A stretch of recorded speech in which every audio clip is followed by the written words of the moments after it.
है आपके काम में, और बात पहाड़ों के वजन की कर रही हैं आप।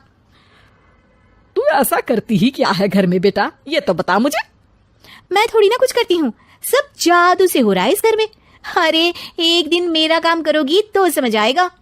Okay okay shut up. कल से मैं घर के काम करूंगी और तू मेरी जगह हर चीज का हिसाब रखना, ठीक है? ठीक है, ये भी कर लेते हैं।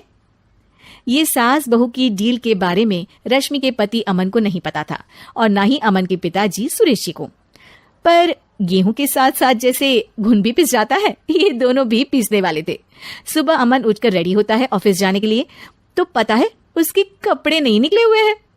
अरे रश्मि, तुमने मेरे कपड़े नहीं निकाले? अपनी माँ से पूछो ना, उन्हीं का काम है ये। अमन अपनी माँ के पास जाता है। अब मेरे कपड़े आज आप देने वाले हो क्या माँ? हाँ, देना तो मुझे ही चाहिए, पर तेरी बहू ने कपड़े धोने ही नहीं डाले, तो कोई भी धुला हुआ कपड़ा नहीं है बेटा। हैं? ऐसा क्यों? कपड़े तो धोने आप ही देते हो ना माँ? अरे बहू ने तुझे बताया नहीं, अब हम अदल बदल गए हैं। मैं अब बहू और तेरी बीवी सास। अमन परेशान हो गया। वो बिना इस्त्री के कपड़े पहनकर ऑफिस चला गया। सरस्वती जी अपने घुटने के दर्द के कारण झुककर घर साफ नहीं कर पा रही थी, और ना ही खाना बनाना याद रख पाई। उधर रश्मि पहले ही दिन घर की चाबी घुमा चुकी थी और 300 रुपए का हिसाब अलग नहीं मिल रहा था। पर दोनों का ही घमंड कैलाश पर्वत से भी बड़ा था, और दोनों ही खेमे एक दूसरे की बात मानने को बिल्कुल तैयार नहीं थे। शाम को जब सुरेश जी और अमन खाना खाने बैठते हैं, तो सरस्वती जी उनके सामने गाजर और पपीते लाकर रख देती हैं। अरे माँ, ये क्या है? ख्याली पुलाव के साथ सलाद। माँ जी खाना बनाना भूल गई लगता है। अरे एक एक चमन्नी का हिसाब है मेरे पास, खाना बनाना कैसे भूल जाऊंगी? ये तो मैंने पढ़ा था कि फल फ्रूट खाने से सेहत अच्छी रहती है, इसीलिए ये ले, एक फल खा ले। रात को सुरेश जी और अमन अपनी मीटिंग बिठाते हैं अकेले में। बाबूजी, इनकी लड़ाई के कारण ना हमें ठीक से खाना मिल रहा है, उल्टा घर के सारे काम रुक गए हैं। हाँ बेटा, 2 भैंसों की लड़ाई में बेचारे खेत के पौधों का भी नुकसान हो रहा है। पर पापा, क्या बताऊं आपको, मैंने माँ को इस महीने की 2 तारीख को बिजली के बिल के पैसे दिए थे।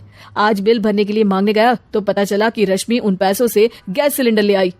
अच्छा, तो सिलेंडर के पैसों का क्या हुआ?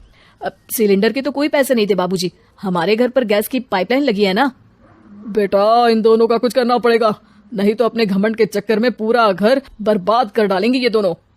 अमन और सुरेश जी काफी सोच विचार के बाद एक निष्कर्ष पर पहुंचते हैं। रात ही को दोनों अपनी पत्नियों की अलमारी से नई साड़ी निकालते हैं, और सुबह जब रश्मि और सरस्वती जी उठते हैं तो देखते हैं कि दोनों पति साड़ी पहनकर चढ़ाव पर सब्जियां काट रहे हैं। अरे ये सब क्या हो रहा है? क्या हो रहा है मतलब? आप दोनों अदल बदल हो सकते हो तो हम क्यों नहीं? अरे क्या मतलब? नहीं नहीं, मेरी भी बचपन से किसी की बहू बनने की इच्छा थी, तो आज से सरस्वती तुम बड़ी बहू, मैं मिडल बहू और अमन छोटी बहू। अरे लेकिन सब घर पर बैठ जाएंगे तो कमाएगा कौन? ये घर कैसे चलेगा? अब वो तो भैया या बाकी लोग जाने, अब हमने भी अदल बदल कर ही लिया है तो कुछ नहीं हो सकता।